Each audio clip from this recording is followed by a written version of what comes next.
Buenos días, soy Teresa Pérez de Azpillaga y junto a mis compañeras Eva Mesonero, Carmen Morovio, Martina Ripoll y Ana Obiol hemos creado un proyecto llamado La Charanguera, con el que pretendemos la difusión de las costumbres, tradiciones y fiestas populares de España. Hoy nos encontramos en el estudio de televisión de la Universidad de Zaragoza para hablar sobre el consumo de drogas en las fiestas populares. Según el informe de 2023 sobre el consumo de alcohol, tabaco y drogas ilegales en España, realizado por el Observatorio Español de las Drogas y las Adicciones, a un grupo de personas entre 15 y 64 años, afirmaron que un 77,2% de estas personas encuestadas habían consumido alcohol durante el último año y un 8,8% habían realizado un consumo intensivo de esta sustancia mensual. Con respecto al tabaco, un 39,7% afirmaban haber consumido y vapers, es decir, cigarrillos electrónicos, un 20,4%. Con respecto a las drogas ilegales, la sustancia más consumida en nuestro país es el cannabis, con un 10,6%. En segundo lugar se encontraría la cocaína y en tercer lugar el éxtasis. Con respecto a los jóvenes, la edad de inicio de consumo de alcohol y tabaco se encuentra en los 16 años, mientras que para el cannabis aumenta a los 17. Hoy nos encontramos aquí con Javier Sánchez, buenos días, que es el coordinador de Consumo Conciencia, un programa de reducción de riesgos de consumo de sustancias psicoactivas, y con Rafael García Foncillas, buenos días, médico de urgencias y emergencias y profesor asociado e investigador en la Universidad de Zaragoza, para hablar, como ya hemos dicho, sobre el consumo de drogas en las fiestas populares en España. Comenzamos contigo, Javier. Bueno, pues buenos días y muchas gracias por la invitación en primer lugar. Como has hecho más o menos una breve presentación, incluso introduciendo los datos de la encuesta de edades oficial, simplemente decir, por presentar en 2 segundos nuestro programa. Consumo Conciencia es una entidad que trabaja desde la llamada perspectiva de reducción de riesgos, como has dicho. Luego, si queréis, podemos profundizar o preguntar sobre qué es exactamente y en base a qué trabaja. Aunque nosotros preferimos utilizar el término de educación sobre drogas, que nos parece más preciso, más exacto, trazando un paralelo muy rápido, sobre el que también podríamos alargarnos mucho. Está claro que hacer educación sexual no solo consiste en evitar embarazos no deseados o el contagio de ITS, ¿no? Pero bueno, este tema es todavía más controvertido y andamos mucho más atrás todavía en cuanto a la mirada educativa. Trabajamos en muchos ámbitos, en más de los que en realidad podemos abarcar, siendo una entidad muy pequeña, el tercer sector, pero sí podemos hablar de 2 grandes de ellos. Uno, todo lo que tiene que ver con lo formativo. Hacemos talleres en institutos y fuera de ellos con jóvenes que, por ciertos motivos que también sería extenso desarrollar aquí, suelen ser los que más nos solicitan, aunque son los menos importantes de todos, aunque parezca paradójico. Son actividades puntuales, hay que trabajar de otra manera. Hacemos muchos talleres con AMPAs, con madres y padres de instituto, que son muchísimo más importantes, por cierto.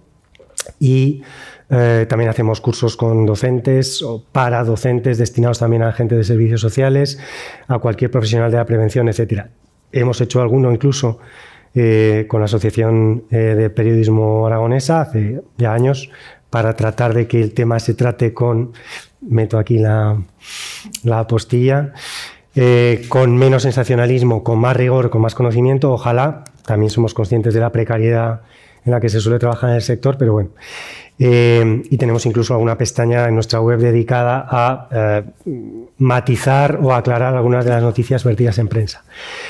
Respecto al otro gran ámbito de intervención, mucho más conocido para alguna gente, es lo que tiene que ver con el trabajo en ocio festivo, con la instalación de mesas preventivas en festivales y también en fiestas populares, de las que ahora hablaremos, proponiendo una serie de materiales, tanto informativos, bien sea sobre drogas, sobre leyes, incluso sobre la relación de sexo y drogas, en fin, algunos específicos, y también una serie de material de reducción de riesgos y de daños que puede incluir desde rulos limpios, personales e intransferibles, a suero fisiológico, magnesio 5-HTP, alcoholímetros, tanto desechables como uno de precisión de los homologados. También tenemos una báscula de precisión para que la gente pueda hacer uso de ella y, por supuesto, cápsulas vacías también y, por supuesto, los famosos reactivos para hacer analíticas de sustancias. Con esto casi me adelanto a alguna de las posibles preguntas que nos planteaba y luego la desarrollamos si queréis, sobre si es conveniente o no hacer analíticas de sustancias. Evidentemente nosotros pensamos que sí, en reducción de riesgos se trabaja de este modo y somos la única entidad que en Aragón hace este tipo de práctica. Nosotros nacimos como entidad, aunque yo llevo 23 años trabajando en el tema de las drogas. La asociación la fundé en el 2015, acabé yo con el 16, y en ese sentido también tenemos muchísimo retraso respecto a otras comunidades autónomas del Estado, donde esto se lleva practicando pues, casi 30 años. Respecto a las intervenciones en las fiestas, nosotros vivimos en una sociedad etilocéntrica y etilonormativa. Os propongo los términos para dejarlos ahí incluso un poquito para la reflexión, que como otro tipo de normatividades también se impone y genera cierta presión, en este caso, al respecto del consumo de alcohol, que está tan normalizado que casi está invisibilizado, tanto en lo relativo al consumo como a todo lo que lo rodea, incluso a la función propia de un bar, podríamos decir, a tal punto que no se le suele considerar a nivel social como droga, a pesar de que lo sea. Tabaco sí, más o menos. Las drogas de farmacia sería otro tema también. Y a veces la definición de droga, que tiene bastante poco de científico, por no decir nada, la que se suele manejar a escala social, incluso en el propio glossario de la OMS, en realidad, y tiene todo de sesgo, podríamos decir, histórico, económico, sociológico, político, hasta cultural. Esa definición no suele incluir, como digo, al alcohol entre las drogas más usadas. Entre las drogas, no entre las más usadas. Evidentemente has proporcionado los datos de la encuesta de edades. Podríamos irnos a la Estudes, que es el nombre que tiene la encuesta hecha sobre población infanto-juvenil, sobre población escolar de 14 a 18 años. Los percentiles varían poco respecto al alcohol. Tenemos en torno a 75-76% de prevalencia de consumo en el último año. Consumo abusivo, este dato del 8%, si nos fuéramos a la población infanto-juvenil, sería más alto, es más alto en realidad. Nosotros no coincidimos para nada con estos términos que nos parecen, entre otras cosas, una horterada, además de binge drinking y cosas así, para denominar los atracones de alcohol, ese consumo muy abusivo en pocas horas. Y que tiene, aparte de, como digo, del hecho de ser una horterada, tiene otros efectos mucho más perniciosos y otras intenciones mucho más cuestionables a nuestro modo de ver. Respecto al consumo en las fiestas, desde luego, por dar una breve introducción, casi una obviedad, en pocos segundos, evidentemente está tan absolutamente normalizado que poco podemos añadir, salvo los problemas que ya sabemos, los derivados del alcohol. Esto, seguramente lo puede desarrollar con mucha más precisión que yo, Rafa después, pero bueno, la propia OMS da datos apabullantes de 3,3 millones de muertes atribuibles cada año en el mundo a enfermedades derivadas del consumo de alcohol, sin contar las que se derivan de cuestiones como accidentes de tráfico derivados de ello o a las agresiones que se deben al consumo de alcohol o que no se deben, sino que se catalizan. No quiero poner el acento en la sustancia porque el acento está en la violencia, pero sí que hay determinadas sustancias, y el alcohol en primer lugar, que cataliza determinados tipos de agresiones sexuales o de cualquier otro tipo. Acabo con esto para no alargarme. En cualquiera de los casos, el aspecto central de lo que genera el alcohol en las fiestas no se puede ni se debe trabajar a través de acciones puntuales en las mismas fiestas o justamente antes de ellas. yo no sé si es por deformación, porque también trabajé de retén de incendios hace años, los incendios se apagan en invierno, como se suele decir. En este caso también la prevención sobre el alcohol y el cambio cultural necesario se puede y se debe hacer durante todo el año, y si no, no será eficaz. Como digo, estamos en una sociedad etilocéntrica, etilonormativa, y la penetración de esto en nuestra sociedad es muy elevada. Paro aquí, veo que más o menos cumpliendo el tiempo, y luego conversamos de lo que queráis. Perfecto, pues ahora Rafael, tu turno. Nada, primero, claro, efectivamente, buenos días y muchas gracias por esta invitación. Luego, evidentemente, mucho de lo que yo iba a decir, ya lo ha dicho Javier, y además perfectamente, y vosotros en la introducción, me lo has dicho también. Cierto es que, claro, estamos hablando de una serie de sustancias que llevan con nosotros un montón de tiempo. Claro, se han socializado determinado consumo de sustancias, y ese consumo de sustancias ha hecho que, claro, que las, vamos a decir, que las asumamos como normales. De hecho, el consumo de alcohol lleva 10.000 años de historia, que ha ido evolucionando, que de hecho en muchas ocasiones incluso se ha utilizado como anestésico, en muchos casos. Aparte de que, claro, que poco a poco ha habido otras evoluciones en la historia con las drogas, como ha pasado con el cannabis, como bien decía, con el opio, con lo que es la coca, que lleva también muchos años de historia. Esto no quiere decir que por el hecho de que algo lleve muchos años de historia haya que asumirlo como algo normal, como algo que tengamos que aceptarlo. El daño que provoca, tanto físico como mental, está demostradísimo. Es una cosa que actualmente sabemos que tiene una serie de riesgos que, conforme vamos abusando más del alcohol, aumentan, y el daño a los distintos tejidos de los cuales hablamos, pues desde el estómago, el hígado, el cerebro, los riñones, es decir, todo eso va a llevar a que pongamos en riesgo más nuestro cuerpo, y la tolerancia a determinadas sustancias o incluso a determinados fármacos, eso haga que sea más complicado. Cierto es, y esto ya, a ver, si hablamos desde el punto de vista de la OMS, una dosis de alcohol no es ninguna, cero. Cero es los gramos de alcohol, que serían los buenos.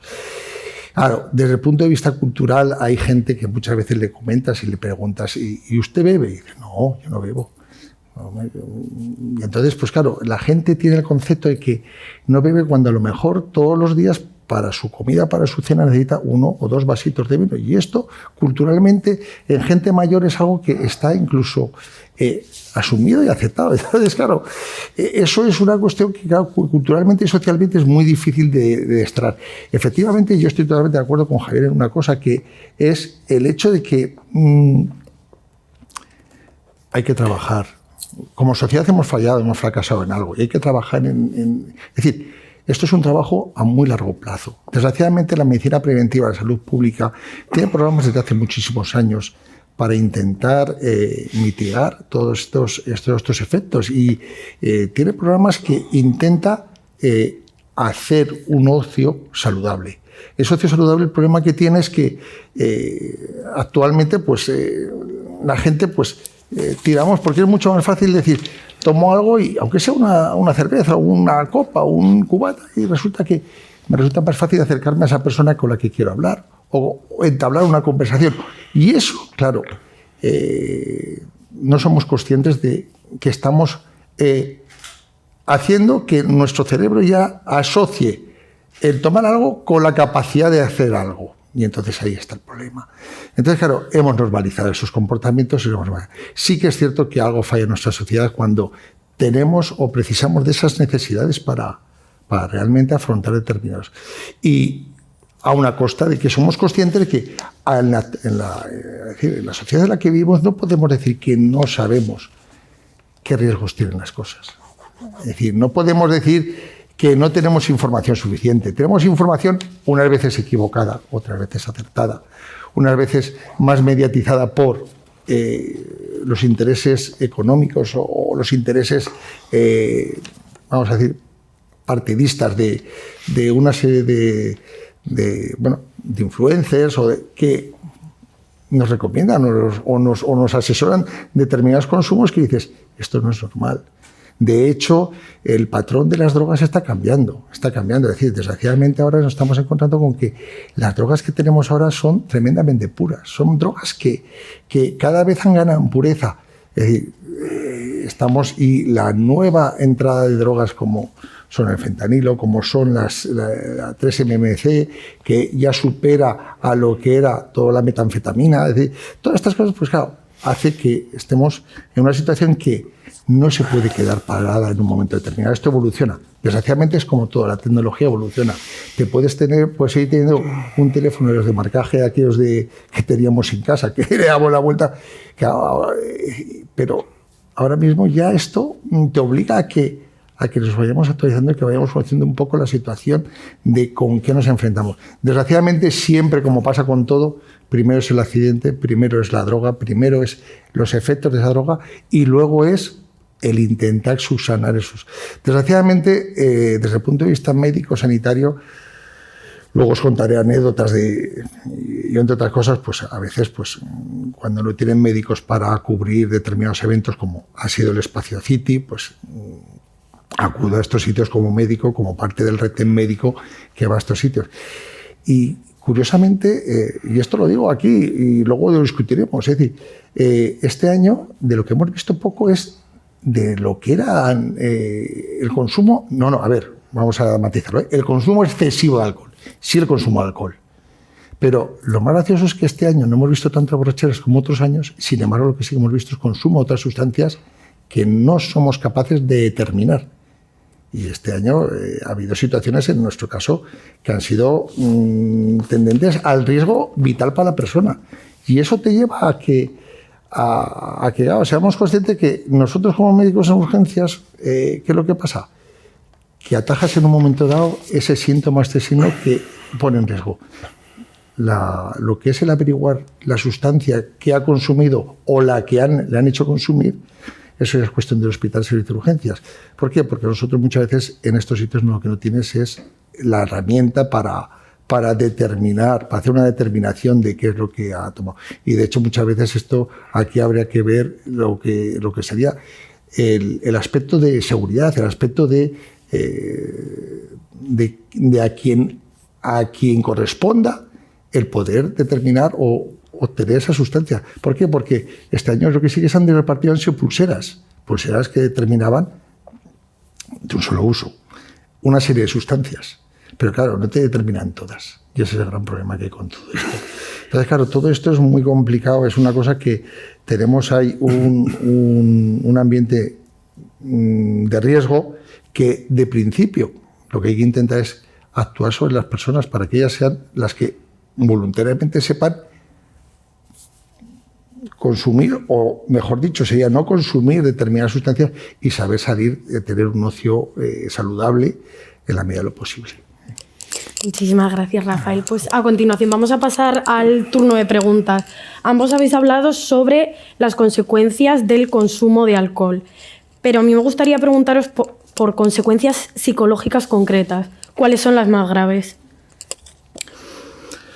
Evidentemente que las consecuencias graves, te van a llevar a una situación, es decir, primero, ¿cuál es la consecuencia que tiene el consumir alcohol, por ejemplo, alcohol? Evidentemente da un estado de euforia, pero ese estado de euforia evidentemente te va a llevar a una situación en la que posteriormente te puede llevar a una situación de depresión, de ansiedad o de problemas psicológicos, psiquiátricos. Ya no te digo por nada lo que es el hecho de que una persona tenga una dependencia. En el momento que ya tenemos una adicción al alcohol, eso va a tener un proceso de dependencia. Esa dependencia sí que va a llevar a problemas psiquiátricos mayores. Y ahí podríamos añadir mucho. Evidentemente, si ya tenemos una persona que tiene un problema psiquiátrico, esa persona además lo que vamos a conseguir es agravar esa situación psiquiátrica por el consumo inadecuado de esas sustancias. Por supuesto que es que el fumador fuma porque, no, es que así me relajo, me tranquilizo, me sereno.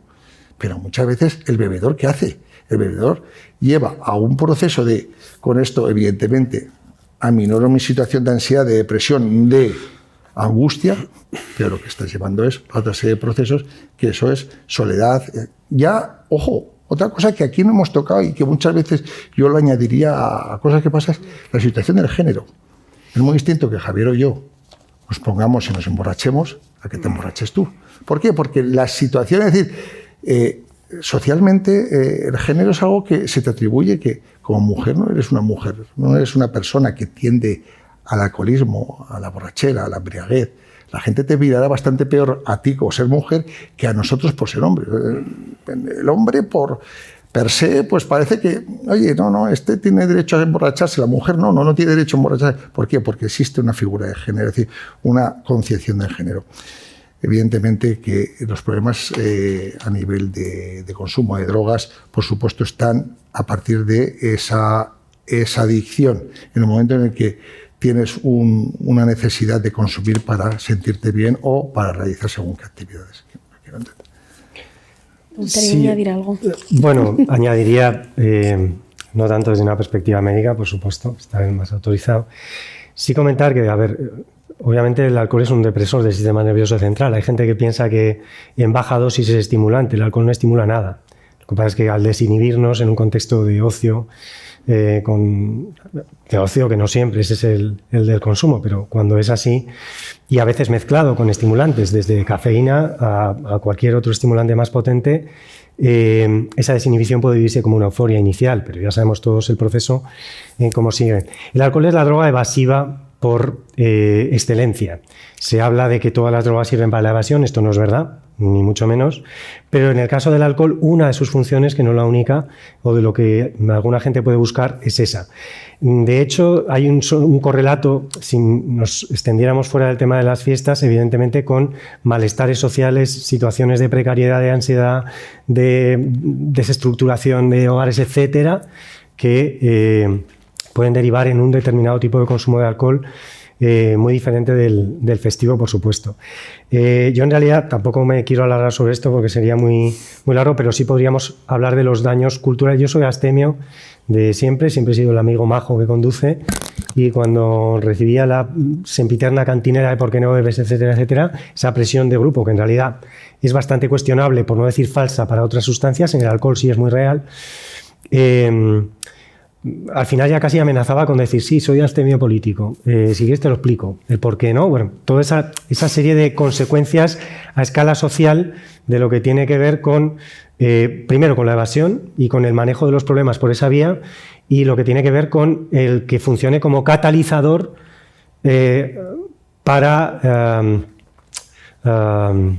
desarrollar o para dejar libres algunas de las cosas que puede haber dentro, mal trabajadas, en términos sobre todo de violencia, de agresiones, etcétera. Por cierto, que respecto al último que comentaba el doctor, este es nuestro último folleto, lo enseño a cámara, específicamente sobre, se llaman Nosotras y Ellas, sobre mujeres y drogas, aunque todos nuestros trabajos tienen transversalizada la perspectiva de género.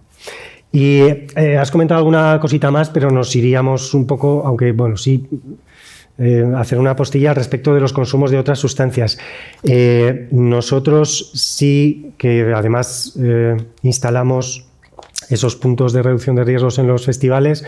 Lo primero que hacemos es presentarnos a los servicios de urgencias, sea Cruz Roja, sea cualquier otra entidad, o sea, servicio público de 061, para mostrar nuestra total colaboración, repartir materiales o, en este caso, incluso atender a alguna duda respecto a lo que haya podido consumir alguna persona.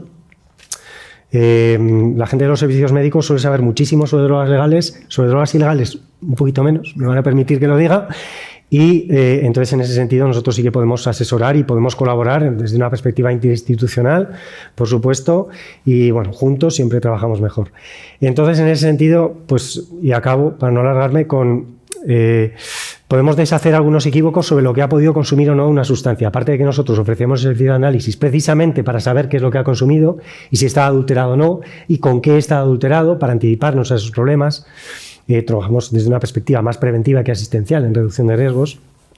Además de eso, pues no sé, desmontar algunos mitos como el del gamma hidroxibutirato o GHB, mal llamado por los medios por los medios, éxtasis líquido, no tiene absolutamente nada que ver con el éxtasis, y si alguien llega con una parada cardiorrespiratoria o cerca de ella por haber mezclado, por ejemplo, GHB con alcohol, y le dicen que ha consumido éxtasis, los servicios médicos pueden verse desorientados respecto a cómo actuar y cómo contrarrestar ese uso. Entonces, debemos ser muy precisos, por supuesto, con las denominaciones de las sustancias. Debemos tener una muy buena colaboración institucional para hacer esas intervenciones mucho más eficaces.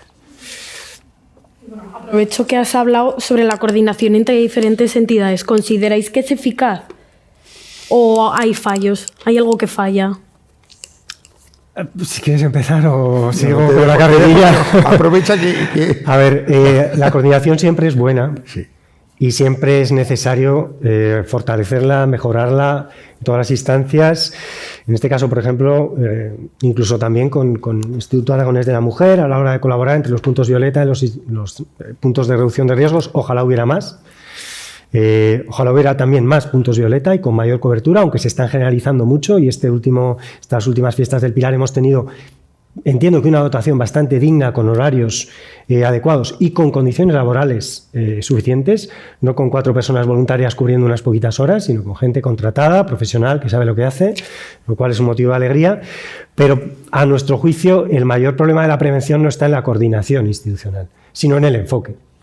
En realidad, pese a que hayan pasado muchas décadas de esto y haya habido muchas evaluaciones sobre una perspectiva que no funciona, porque no podía funcionar desde el primer momento, seguimos instalados en el sempiterno eslogan que popularizó en su día la primera dama imperial Nancy Reagan, del simplemente di no.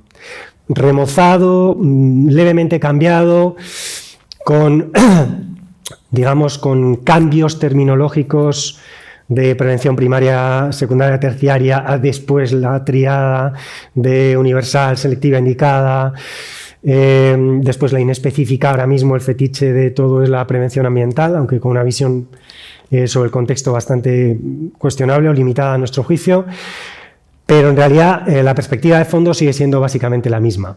No se debe consumir, y eso es una perspectiva heredada de una cuestión no científica, porque de hecho si fuera así se hubiera cambiado, dado que no funciona, sino de una perspectiva política, lo que en su día denunciaba el grupo IGIA, ya a finales de los 80, cuando había más debate sobre drogas que ahora, de que las campañas preventivas al uso en realidad son la prolongación de los criterios penalizadores aplicados sobre el tema.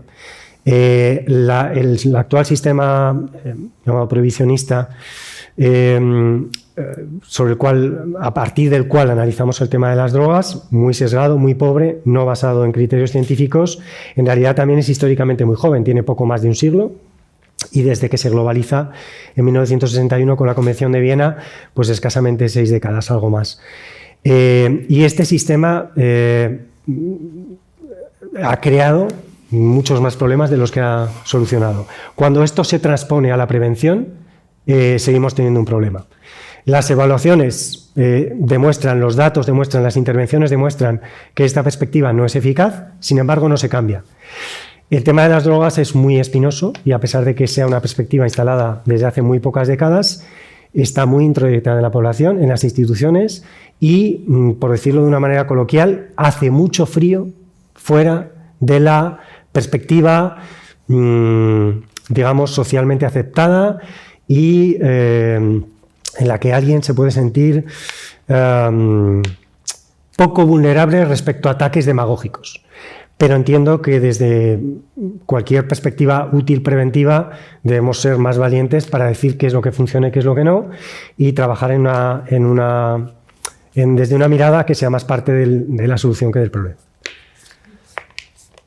¿Tú, Rafael, qué consideras? Yo lo único que, por atestiguar algo, efectivamente no existe una coordinación, es decir, no existe una colaboración, porque desgraciadamente los servicios de urgencia trabajamos en un sentido, ellos tienen efectivamente, a mí me ponen los recursos que tengo, entonces yo claro, ¿qué es lo que actúo? En dependencia de qué es lo que me encuentro. Si yo encuentro un paciente con parada cardiorrespiratoria, lo que atiendes es la parada cardiorrespiratoria. Luego, una vez que has conseguido revertir esa parada cardiorrespiratoria y que has conseguido estabilizar a ese paciente, es en el hospital donde nosotros intentamos ahí que ellos sean los que determinen qué es lo que ha causado todo esto.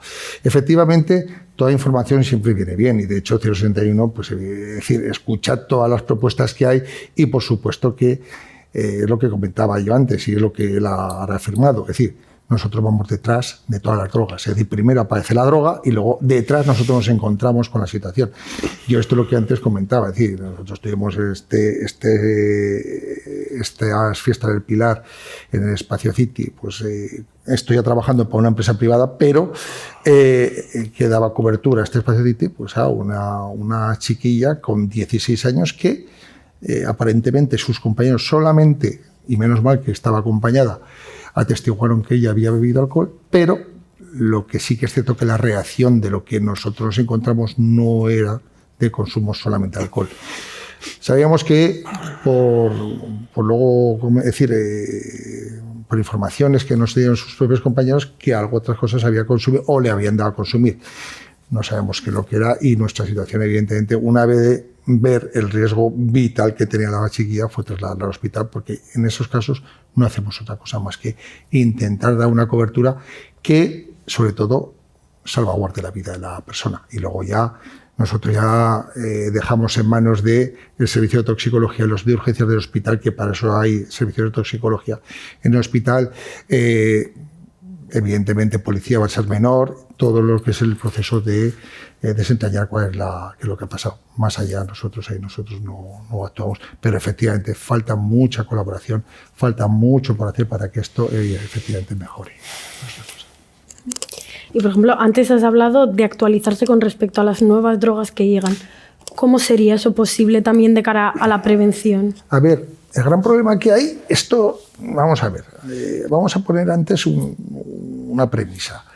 Cualquier fármaco que tomamos, es decir, que tomamos actualmente, el desarrollo de ese fármaco lleva 25 años. Fue un fármaco normal por término medio. Unos llevan más, otros llevan menos.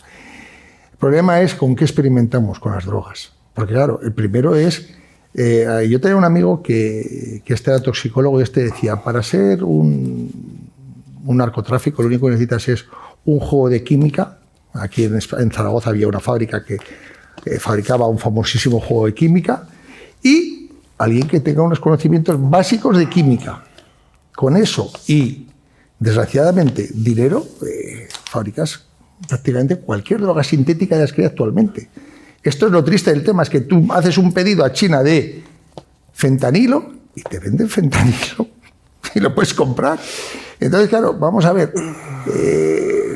Es decir, el problema es que el uso de todas estas cosas y ese gran problema es que la medicina, por desgracia, va por detrás de estos. Igual que ellos. Es decir, ¿qué es lo que pasa? Primero te encuentras con una droga nueva, que cuando has sido capaz de saber qué tipo de droga es cuando más o menos puedes intuir qué problemas es lo que te va a dar, si va a dar más problemas cardíacos.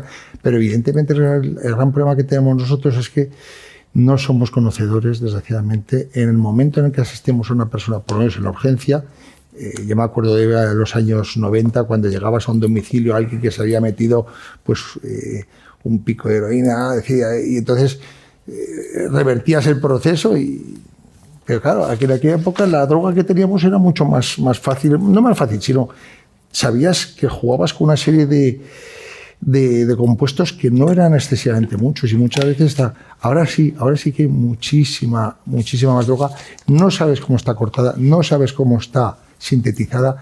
Y además lo ha dicho perfectamente Javier, hay drogas que desgraciadamente son legales.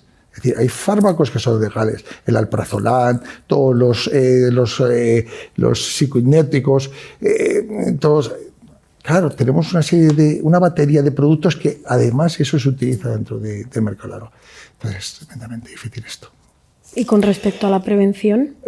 Bueno, es que yo aquí querría hacer varios matices. En realidad tenemos 3 horas y media más, según creo. Sí, ¿no? Vale. Así en 3 minutos y medio, no en 3 horas y media. A ver, varios matices. Respecto al último que comentaba Rafa, yo al revés tengo que decir que afortunadamente esas drogas son legales. Afortunadamente el fentanilo es legal. Sí. A veces se suele decir que hay determinadas sustancias que deberían ser legalizadas, sobre todo el cannabis, que es de lo único sobre lo que hay algo de debate, por el hecho de que no sea tan perjudicial, que tenga algunos usos médicos. Esto es un argumento bien intencionado, pero erróneo. En primer lugar, porque el que una sustancia sea ilegal o sea legal no tiene absolutamente nada que ver con la salud. Nosotros proponemos lo que decimos es que el tema de las drogas tiene que volver a los parámetros de salud pública, no al sistema penal.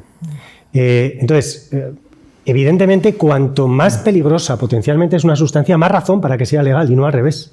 Más razón para que te la proporcione un especialista en la cantidad controlada, para que no esté adulterada, para que sea producido con criterios GMP médicos exactos, sin ninguna adulteración ni problema, para que además esté indicada para cierta patología o indicación concreta y no sea el mercado negro el que te la está vendiendo de cualquiera de las maneras. Sí debo decir que respecto a la alarma del fentanilo, ya que estamos en una facultad de periodismo, hay que aclarar que en España todavía no hay ni un solo caso de adulteración de otras sustancias con fentanilo en la calle. Ni siquiera tenemos muertos notificados al Sistema Estatal de Alerta Temprana por parte de personas que han consumido en la calle fentanilo y han sufrido una sobredosis, bien sea adulterando una muestra de heroína o de otra cosa, bien sea por el uso fuera de los cauces médicos de esta sustancia, que es tremendamente peligrosa. Hablamos de una sustancia que es 50 veces más potente por unidad de peso que la heroína. Precisamente por eso en España no está generando tantos problemas, sí algunos de sobredosis, pero por, no sé, pues gente mayor que se pone 2 parches porque se ha olvidado de que se ha puesto el anterior o porque lo ha usado mal, etcétera. Pero el fentanilo, vas a la farmacia bajo prescripción médica y te lo dispensan. Donde crea muchos problemas es cuando está en la calle. En España todavía no está. Esto está requete estudiado, desmentido por cuantos informes e investigaciones se han hecho al respecto. La última presentada este mismo mes de junio, un informe sobre los opioides en España, que ya en realidad refrenda cosas dichas sobre la heroína, y ahí sí que, en serio, tenemos que insistir en que todas estas alarmas, sobre todo la del verano de 2023, la droga zombie a todas horas, el fentanilo, las calles de Detroit, de Filadelfia, la crisis de los opioides va a llegar a España, son contrapreventivas. Esto es sensacionalismo, esto es inexactitud, no solo falta el rigor periodístico y científico, sino que además genera una alarma y un miedo que es, como digo, contraproducente. De hecho, de alguna manera también reproduce la fábula del pastorcillo mentiroso. Entonces, debemos ser muy precisos con esto. Nuestras condiciones, nuestro sistema sanitario, nuestras condiciones políticas, culturales, etcétera, son absolutamente diferentes a los Estados Unidos. No tenemos una crisis de los opioides como en Estados Unidos, ni adulteraciones con fentanilo como también está habiendo en Canadá, como hubo en Argentina, con 24 muertos en enero del 2022. No existe eso. Entonces, por favor, seamos precisos al respecto. Y respecto a la muy brevemente, respecto a la detección de nuevas sustancias, el propio Observatorio Europeo de Drogas y Toxicomanías cifra en aproximadamente 700 nuevas sustancias las aparecidas solo en los últimos 10 años en la Unión Europea. ¿Qué quiere decir esto? 2 cosas, básicamente. Uno, que no se puede poner puertas al campo, que cualquiera con unos mínimos conocimientos de química, cambiando los carbonos de sitio y un hidrógeno me lo llevo a otro lado y un grupo metilo lo cambio de lugar, tengo una sustancia nueva que durante un breve periodo de tiempo no está fiscalizada y por tanto esquiva los controles. Esto, en primer lugar, lo que hay que constatar es que es hijo de la prohibición. Si determinadas sustancias estuvieran reguladas como debería ser, evidentemente no habría gente fabricando análogos cada vez más desconocidos, con muy poco uso, en el que la gente evidentemente funciona casi como cobayas humanas. Pero hay que matizar otra cosa al respecto también de las cobayas humanas, y es que el porcentaje, la prevalencia de consumo de las sustancias, de estas nuevas sustancias, es bajo, no, bajísimo, ínfimo. En realidad no es un problema de salud pública a día de hoy. Ni siquiera el del consumo, por ejemplo, antes mencionabas el 3-MMC, o sea, la 3-metametilcatinona, ni siquiera su principal análogo, que fue el primero que se ilegalizó, la 4-MMC o mefedrona, 2-MMC, el siguiente análogo, son sustancias muy, muy poco consumidas en prevalencia y además que, por cierto, en este caso tienen menos riesgos que, por ejemplo, la metanfetamina, que es mucho más potente, que también tiene un percentil de consumo bajísimo, menos incluso que la anfetamina y podríamos decir que menos riesgo casi que la coca. Desde luego de contraer una posible dependencia, por supuesto, y también de adulteración, Porque no todas las sustancias están igual de adulteradas. La MDMA o éxtasis en la calle es lo mismo, son dos nombres distintos, hay mucho mito también al respecto, igual que cristal pastillas, es exactamente todo lo mismo. Hay pastillas de más cosas, pero lo vendido como pastilla de éxtasis es esto. Son la sustancia más limpia de la calle, no está prácticamente cortada. Por encima del 90% de las muestras están sin adulterar. ¿Eso quiere decir que no tenga riesgos? No, tienen los intrínsecos de la sustancia y además los intrínsecos de la ilegalidad, del desconocimiento, del no saber la dosis, sobre todo de los problemas de sobredosis cuando son comprimidos, porque vienen a menudo con dosis altísimas, y eso también lo podemos determinar con los análisis que hacemos a pie de festival, a pie de fiesta, cuando tratamos de evitar preventivamente que se den estas intoxicaciones y estas sobredosis. Quiero decir con esto, sin embargo, hay otras sustancias que están muy adulteradas. La cocaína es la segunda que más, aunque está aumentando la pureza un poquito en los últimos años, y también la anfetamina, la más cortada de la calle, sobre todo con cafeína, aunque esta adulteración, digamos que también está disminuyendo muy poquito. Entonces, todo esto, que además de analizarse, después se plasma en informes estatales que revierten un conocimiento muy útil, debería ser potenciado para hacer acciones preventivas más útiles. Pero ya acabo con esto. No se trata ni de poner puertas al campo, ni de tratar de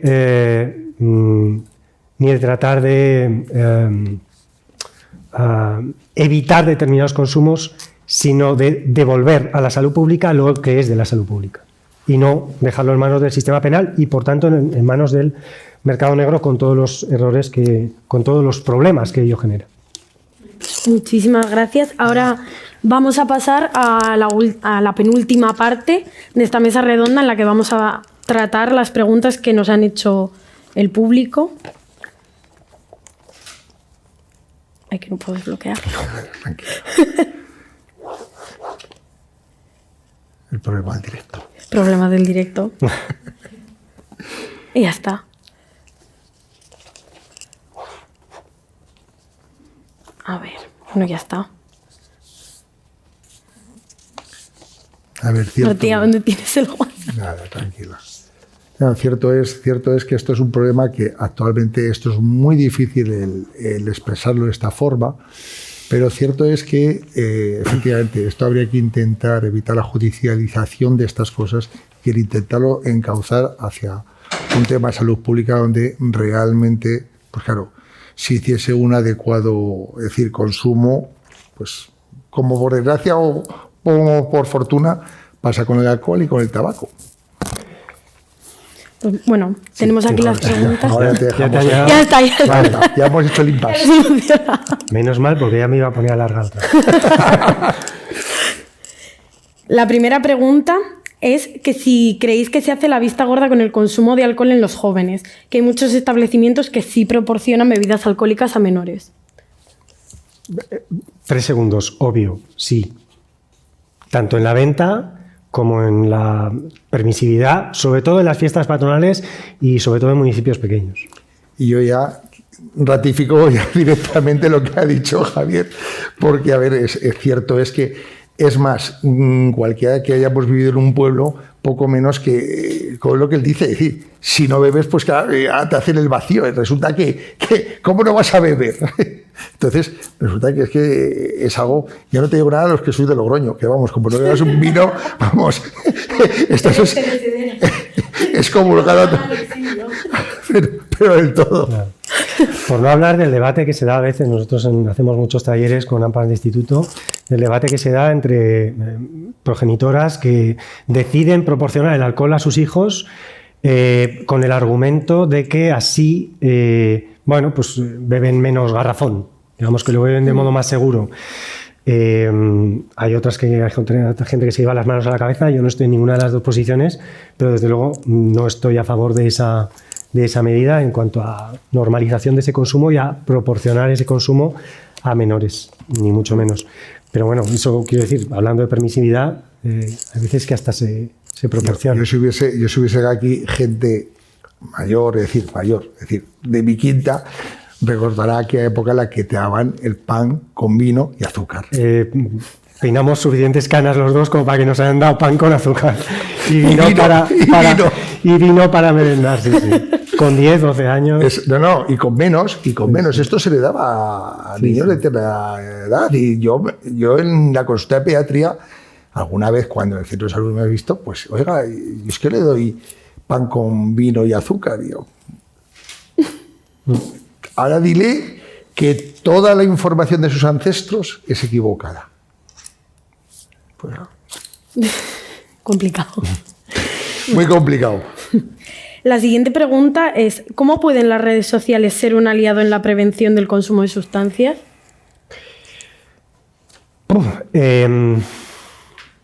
Pues si me permitís, en realidad, tal cual están diseñadas, nosotros tenemos redes sociales, yo no tengo personales, pero como asociación tenemos que tenerla. Acabamos de abrir un TikTok, maldito, hay que morir al palo. Tenemos Instagram, no somos Messi, pero bueno, tenemos 4.500 seguidores, algo es algo. Y en realidad no solo tratamos de lanzar mensajes preventivos o de educación sobre drogas, como decía al principio, sino tratar incluso de cuestionar desde las redes la propia tiranía de las redes. Es decir, de huir de los mensajes de todo cabe en un tuit, todo cabe en 3 pantallitas y en 3 frases, pues remitir a estudios, hacer posts un poquito más largos, llamar a la lectura de libros, llamar a ampliar el conocimiento, de decir, esta no es la vía de conocimiento única. Eso por un lado. Por otro lado también, aparte de que no podemos dejar tampoco la prevención en manos de Instagramers, tontolabers o youtubers, obviamente es que hay veces que a raíz de esto se extienden determinadas pautas o formas de consumo que son muy, muy perjudiciales. De hecho, bueno, como estábamos mencionando, peinamos canas. En los 80 se consumían muchos poppers, o era más frecuente consumir poppers, que durante varias décadas que prácticamente desaparecieron, y en los últimos años se han vuelto a poner de moda. En buena medida gracias a la difusión por parte de las redes. ¿Se puede invertir esto y utilizar determinadas cuentas o determinada gente que tiene cientos de miles de seguidores para lanzar mensajes preventivos? Sí, nosotros nos gustaría, lo hemos intentado incluso, aunque nos han rechazado, porque este tema, como digo, es espinoso, pero bueno, en cualquier caso es complicado. Pero sí, al menos alertas de alguna adulteración o de alguna sustancia particularmente peligrosa, y sobre todo determinados mensajes, pues por ejemplo sobre las formas más perjudiciales de consumir cannabis, que es la más frecuente, por cierto, mezclado con tabaco y fumado en un porro. Es la peor forma posible de consumirlo. Hay muchas otras, pero esa es la peor y es la más frecuente. Ahí podría haber algún tipo de colaboración con algún, qué sé yo, Instagramer, podría ser, pero en todo caso es complicado. A ver, obviamente tenemos un problema, y es que si el mensaje lo damos nosotros, es un mensaje que queda aquí en el canal y en los que pueden seguir el canal. ¿Cuál es el problema? Que claro, esto o conseguimos que haya, pues claro, un influencer, un Instagramer que sea quien realmente motive esto, y además alguien con capacidad de influir, o si no, es tremendamente difícil. Por supuesto que es un arma, pero es un arma de doble filo, que puede ser tan beneficiosa como peligrosa. Entonces, claro, efectivamente, el problema es que ahora mismo en las redes cualquiera puede decir cualquier barbaridad o puede asumir cualquier mensaje. Entonces, claro, más ahora si añadimos ya todo el problema que hay con la inteligencia artificial, con lo cual cualquier persona puede ser suplantada por otra persona en circunstancias totalmente contrarias a lo que realmente queremos transmitir en nuestro mensaje. Con lo cual sí que es una buena arma, pero es un arma de doble filo muy peligrosa al mismo tiempo. Entonces sí y no. Claro, porque muchísimas veces que estas redes sociales juegan en el papel de normalizar las sustancias. Efectivamente. Muchas veces el consumo de alcohol. Por desgracia es así. Y a ver, y en hechos que desgraciadamente se están dando cada vez más con las chenseps, con todos los quedades para el slamming. Es decir, todo esto se va complicando y vamos viendo que las redes, lejos de ir en contra de esto, no favorecen estas situaciones. Es decir, de hecho, claro, hay aplicaciones de citas de sexo que favorecen y promulgan pues, el uso de estas quedadas para hacer una fiesta sexual utilizando determinadas sustancias o a practicar el slapping. No, seguiría, pero si hay más preguntas. Hay una última pregunta del público, que es si la salud pública puede afrontar este tipo de consultas relacionadas con la prevención. A ver, esto es muy difícil. Vamos a ver, la salud pública es algo que ahora mismo tiene... vamos a ver, la salud pública no es algo que sea inmediato. Esto no es... vamos a plantear y tenemos un problema con un virus y hay que plantear una vacuna y la promulgamos y la favorecemos. A ver, salud pública hace un trabajo que empieza ahora y dentro de un tiempo tendrá o no tendrá, es decir, éxito.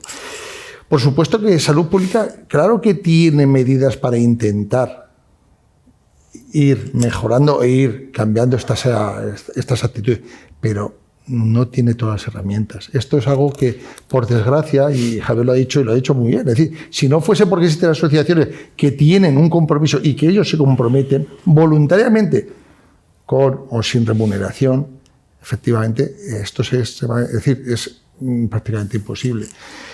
La sanidad no da para tanto, es decir, ese gran problema que hay. Vamos a ver, muchos de estos problemas son problemas, los problemas de adicciones que, con mejor o peor criterio, los tratan psiquiatras, salud mental. Entonces, claro, ¿qué problema hay? Vamos a ver, cualquier problema de salud mental que tenemos actualmente es un problema que no tiene fácil solución. No es un problema que, es decir, que el sistema público sanitario sea capaz de afrontar.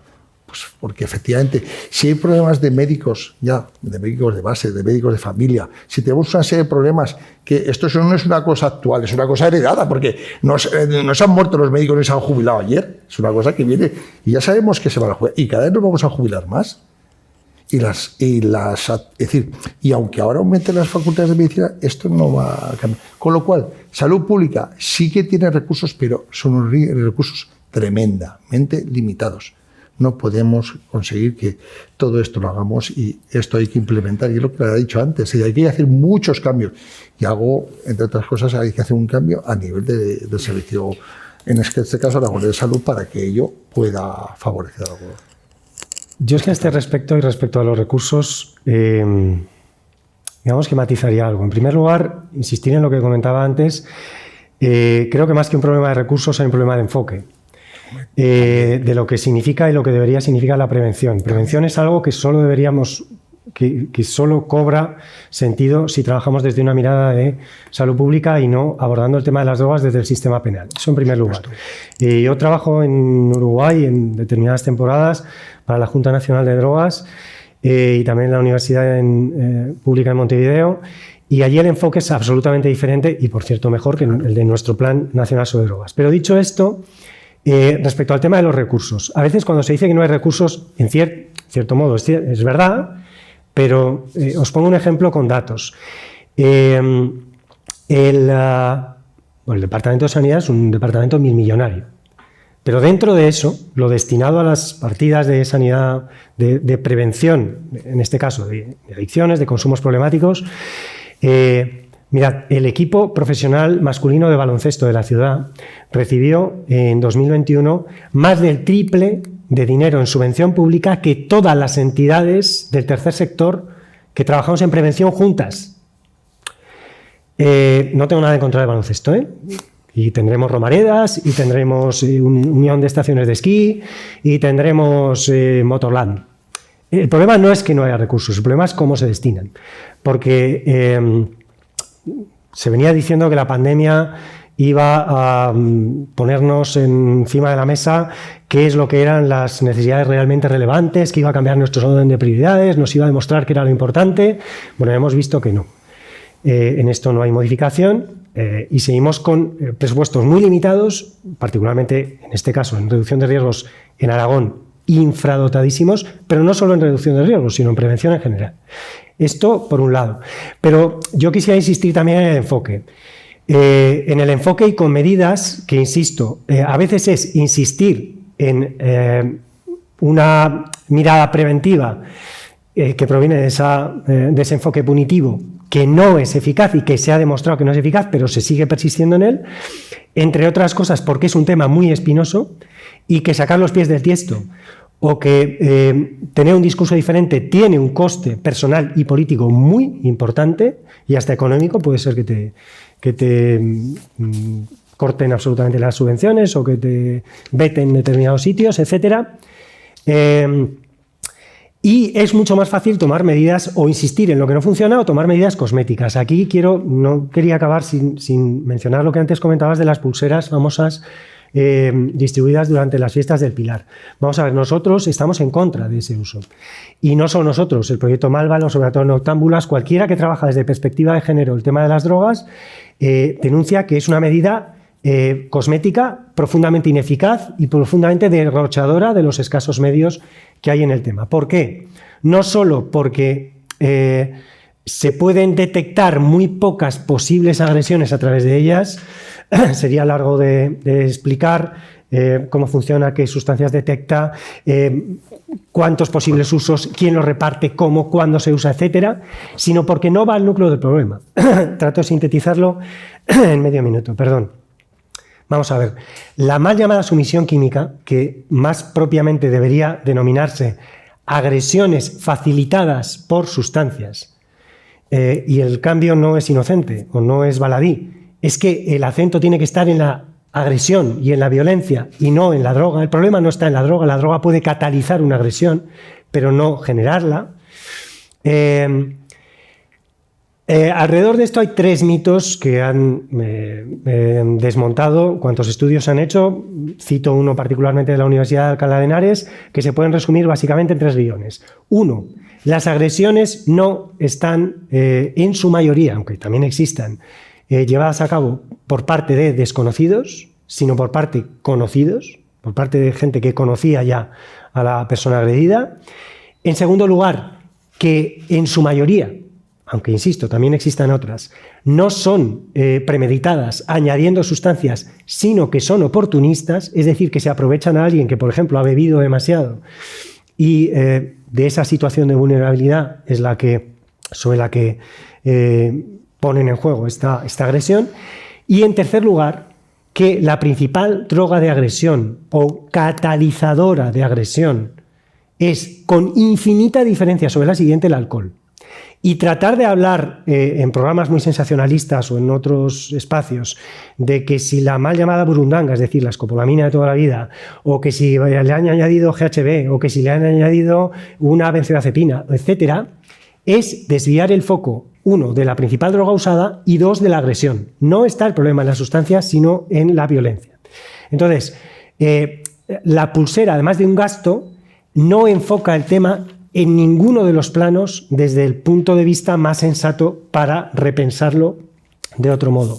Por eso nosotros, hemos publicado alguna crítica al respecto en nuestras redes, respecto a San Fermín, en realidad, porque ya, si queréis mirar el post, está colgado en junio y, como digo, hay reflexiones de gente que trabaja el ocio, la noche y las drogas con perspectiva de género muy críticas en este sentido.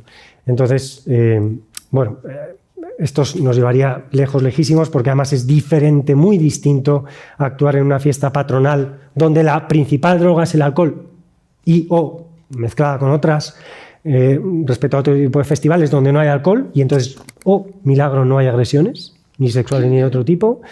Entonces, pero no nos podemos alargar más. Y ya veis que, si fuera por nosotras nos quedaríamos aquí toda la mañana porque el tema da para mucho, pero tenemos que ir terminando, así que a modo de conclusión, indicar que esto es una cuestión de salud pública y que vivimos en una sociedad, me ha gustado mucho el término de etilocentrista y etilonormativa, porque es así. Vivimos en una sociedad en la que muchas veces el alcohol en las fiestas populares es como una seña de identidad, es lo que las vertebra, por así decirlo.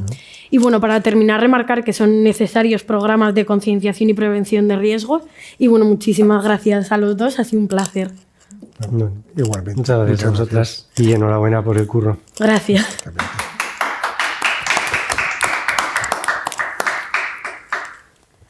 Ay, qué tensión. Madre mía, yo también. Tengo que morder la lengua. No pasa nada, hombre. Hay que aprovechar.